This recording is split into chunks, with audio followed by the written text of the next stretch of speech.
Sholat itu hubungan roh, tak perlu pakai aturan. Kami menjawab. Bermula dari salah satu akun YouTube yang berkomentar di salah satu video YouTube kami di channel Al-Mu'alim Center. Beliau menyatakan begini, sholat itu artinya hubungan. Nah ini yang salah, ini salah.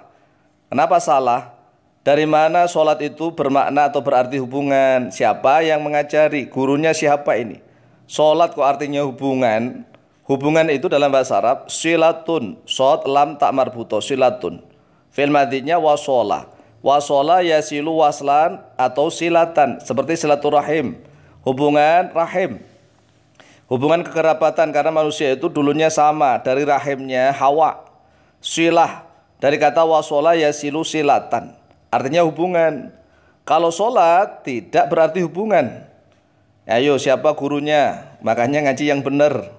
Jangan berstatement, ya. Berstatement tapi salah, ini namanya menyesatkan. Oleh sebab itulah perlu kita jawab. Kemudian kita lanjutkan dulu pernyataan beliau. Jadi setiap manusia berhubungan dengan Allah sampai kita dimatikan. Jadi sekali hubungan dari awal lahir sampai kembali. Kalau sholat dijadikan sembahyang pasti ada waktu, tempat, arah, serta bacaan-bacaan. Nah ini tidak mau beliau begini nih. Katanya sholat itu ya nggak pakai aturan begitu. Kalau sholat nggak pakai aturan, kemudian katanya beliau kalau sholat dijadikan sembahyang. Sembahyang dengan sholat, sembahyang itu kan dalam bahasa Jawa, bahasa Indonesia, menyembah sang yang gitu loh. Menyembah sang yang widiwasa. Menyembah sang yang jagat batara, menyembah sang yang taya dan seterusnya. Itu namanya sembahyang. Lah salah satu makna sholat memang bermakna sembahyang. Itu salah satu. Karena makna sholat itu kurang lebih ada 15 makna atau arti di dalam Al-Quran. Ya, Al-Quran, pedoman hidup orang Islam kan Al-Quran. Makanya harus tahu dulu tentang isi Al-Quran. Jangan berstatement tanpa mau belajar Al-Quran. Agama jadi akal-akalan saja. Jadi kalau agama akal-akalan saja ngapain? Allah mengutus Nabi dan Rasul, Allah mengirimkan Al-Quran, ngapain? Kalau Al-Qurannya nggak dipelajari dengan baik, tapi langsung pakai akal-akalan saja. Semua manusia bisa begitu akal-akalan, ya. Kita lanjutkan dulu percayaan beliau. Jadi kalau ditentukan tempat, arah, serta bahasa Arab, berarti itu agama milik orang Arab. Seperti kemarin sudah kita jawab ini masalah ini, ya. Berarti Allah itu di Arab saja. Nah, Allah pada Arab saja. Ini kesimpulan seperti ini sudah kita jawab. Kemudian sedangkan kemana kamu menghadap? Di sana ada aku. Lah akunya ini siapa? Kalau yang dimaksud Allah, maka benar. Tetapi bagaimana mengenali Allah dengan baik? Ini yang perlu pembenaran, perlu tuntunan. Oleh sebab itulah Allah mengutus para nabi dan rasul. Kemudian dikirimi surat cinta. Allah karena cinta kepada hamba-hambanya, maka Allah kirim surat cinta. Surat cintanya Allah itu berupa surat Al-Fatihah, surat Al-Baqarah, surat Ali Imran, surat An-Nisa, sampai surat An-Nas, ya kurang lebih 114 surat. Itulah surat cintanya Allah. Kalau dikirimi surat cinta oleh Allah melalui Rasulnya, melalui utusannya, tapi kita tidak mau mempelajari surat cintanya Allah, kemudian kita beragama pakai akal-akalan saja, yo enak dong kalau begitu. Nggak usah capek-capek belajar dari kecil, belajar bahasa Arab, belajar membacanya, belajar memahami maknanya, belajar mengetahui perbedaannya, belajar tafsirnya, belajar makna tersurat dan tersiratnya dan seterusnya. Kalau agamanya akal-akalan saja, ini anak kecil juga bisa, Pak. Kemudian ini, jadi jujurlah dengan diri sendiri agar kelak kita tahu yang sesungguhnya. Oleh sebab itu marilah kita jujur, ayo jujur. Pernahkah kita sudah mempelajari Al-Quran dengan baik? Itu surat cintanya Allah loh ya. Surat cintanya Allah, karena Allah cinta kepada kita, maka kita dikirimi surat cinta. Melalui siapa? Melalui utusannya. Utusannya yaitu Nabi Muhammad SAW. Ini loh Pak, kamu dicintai oleh Allah, dikirimi surat cinta. Baca dan pahami yang tersurat dan yang tersirat. Kemudian dipahami betul-betul makna syariat, hakikat dan marifatnya. Enggak boleh ngawur begitu. Surat cintanya Allah saja tidak dipelajari, kemudian ngarang-ngarang sendiri, lah kok enak? Ya, Sekarang jujurlah dengan diri sendiri. Apakah sudah mempelajari Al-Quran dengan baik atau belum? Surat cintanya Allah itu. Ya, surat cintanya Allah. Tidak ada yang mampu membuat seperti Al-Quran. Itu berarti sebagai tanda bukti nyata bahwa Al-Quranul Karim adalah benar-benar surat cintanya Allah kepada hamba-hambanya. Sekarang marilah kita belajar bersama-sama. Kami tidak menggurui, tapi kami mengajak untuk belajar bersama-sama memahami makna sholat di dalam Al-Quranul Karim. Dalam setiap video kami selalu ada tag Arabnya dengan maksud dan tujuan untuk ngajak belajar bersama-sama. Perhatikan di dalam layar kaca. As-sholatu hurufnya alif, lam, shod, lam, alif, tak marbutoh. Tapi ada yang nulis alif, lam, shod, lam, wawu, tak marbutoh. Lam ada lam alif, ada yang lam wawu. As-sholatu. Ismu masdarin yaitu isim masdar. Di dalam tata bahasa Arab ada masdar, ada isim masdar. Sedangkan lafaz as-sholatu itu isim masdar, bukan masdar. Min sholla yusolli tasliyan, dari lafaz sholla yusolli tasliyan. Sholatan. Sholla maknanya adalah yang tengah-tengah. Gitu.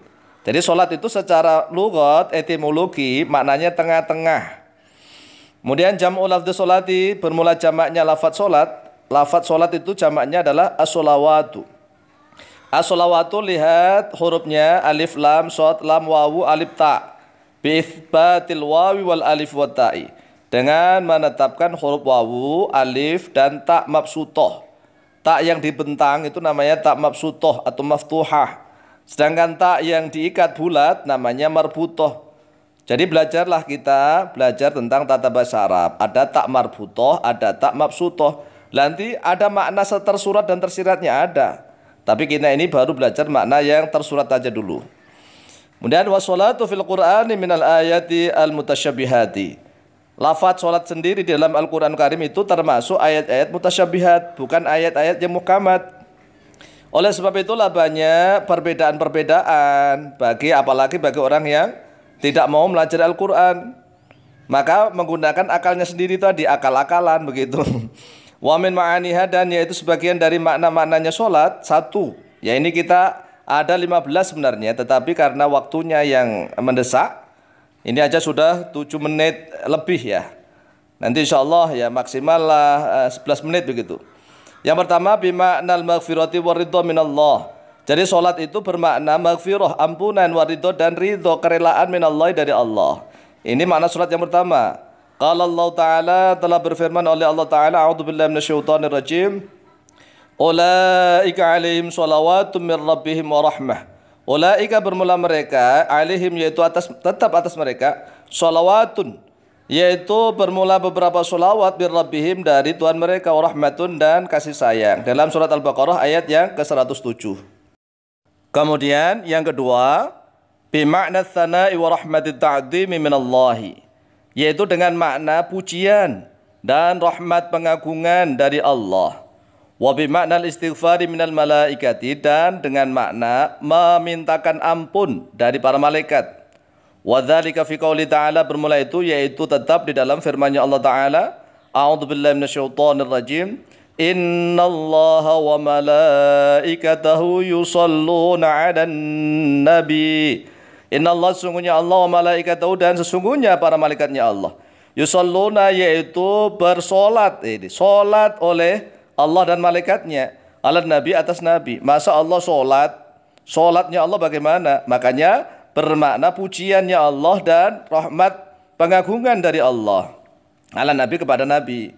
Kemudian kalau dari malaikat bimakna istighfar, memohonkan ampun, itu kalau dari malaikat. Dalam surat Al-Ahzab ayat yang ke-56. Kemudian makna surat yang ketiga, bimana du'a'i bi khairin, yaitu maknanya doa bi khairin, dengan kebaikan, doa kebaikan. Wa dzalika fi qouli ta'ala, a'udzubillahi minasyaitonir rajim. Wa sholli 'alaihim inna sholataka sakanul lahum. Dan berdoalah oleh engkau, berdoa ini ya. Sholli ini berdoa, bukan sholat. Alaihim, pada mereka, atau untuk mereka, inna sholataka, sesungguhnya doamu, sakanun yaitu ketenangan, lahum bagi mereka. Dalam surat At-Taubah ayat yang ke-103. Wa minhu qauluhu ta'ala, a'udzubillahi minasyaitonir rajim. Wa minal a'rabi man yu'minu billahi wal yawmil akhir wa yattakhidhu ma yunfiqu qurbatin 'indallah wa shalawatir rasul. Surat At-Taubah ayat yang ke-99. Apa maknanya shalawatul rasul? Yaitu doa dari Rasulullah sallallahu alaihi wasallam. Jadi makna salat ini banyak sekali. Yang pertama maghfirah dan ridha, yang kedua thana wa rahmatut ta'zim dan istighfar, dan yang ketiga maknanya doa. Kemudian yang keempat maknanya salat adalah ibadah atau sembahyang. Wa dzalika fi qouli ta'ala a'udzubillahi minasyaitonir rajim. Wa ma kana salatuhum 'indal baiti illa mukaa'a wa tasdiyah. Fadzuqul 'adzaba bima kuntum takfurun. Dalam surat Al-Anfal ayat yang ke-35. Ibadatul musyrikin, yaitu ibadahnya orang-orang musyrik. Orang-orang musyrik yang ada di Mekah Al-Mukarramah saat itu, salatuhum, salatnya mereka. Apa maknanya salat mereka? Apakah berdiri rukuk sujud? Tidak. Indal baiti, di sisi Baitullah, di sisi Ka'bah, illa mukaan, kecuali bersiul-siul. Ibadahnya bersiul-siul. Wa tasyiyatan, dan kecuali dalam keadaan tepuk tangan. Ini ibadah. Ibadahnya orang-orang musyrik di Mekah Al-Mukarramah tatkala itu sudah ibadah, sudah salat. Tapi salat ini maknanya ibadah. Tapi salatnya yaitu bersiul-siul dan bertepuk tangan. Kemudian yang kelima, makna salat kelima, bimaknal qiraati, yaitu dengan makna bacaan. Jadi salat sendiri bermakna bacaan. Wa dzalika fi qouli ta'ala a'udzubillahi minasyaitonir rajim. Wa la tajhar bi sholatika wa la tukhafit biha wabtaghi baina dzalika sabila. Wa la tajhar, dan janganlah mengeraskan oleh kamu bi sholatika, pada qiraahmu, pada bacaanmu. Wala tukhafit, dan janganlah menyembunyikan oleh engkau biha, padanya bacaan. Wabtaghi baina dzalika sabila, dan carilah di tengah-tengah itu, di antara itu, sabilan, pada jalan. Jadi salat di sini bermakna bacaan. Jangan mengeraskan bacaan, jangan juga terlalu diam begitu, tapi tengah-tengah. Ini salat bermakna bacaan. Dalam surat Al-Isra ayat yang ke-110. Kemudian makna salat yang keenam, bimakna kana isil Yahudi, yaitu bermakna tempat ibadahnya orang Yahudi. Wa dzalika fi qouli ta'ala a'udzubillahi minasyaitonir rajim. Wa la taf'allahi an-nasa ba'dhum bi ba'din la hutimat sawami'u wa biya'u wa shalawatun. Lah ini makna shalawatun ini bermakna tempat ibadahnya orang-orang Yahudi. Wa masajidu yudhkaru fi ismillahi katsira. Dalam surat Al-Hajj ayat yang ke-40. Kemudian makna salat yang ketujuh, bimakna din, yaitu maknanya agama. Salat tapi maknanya agama. Wa dzalika fi qouli ta'ala a'udzubillahi minasyaitonir rajim.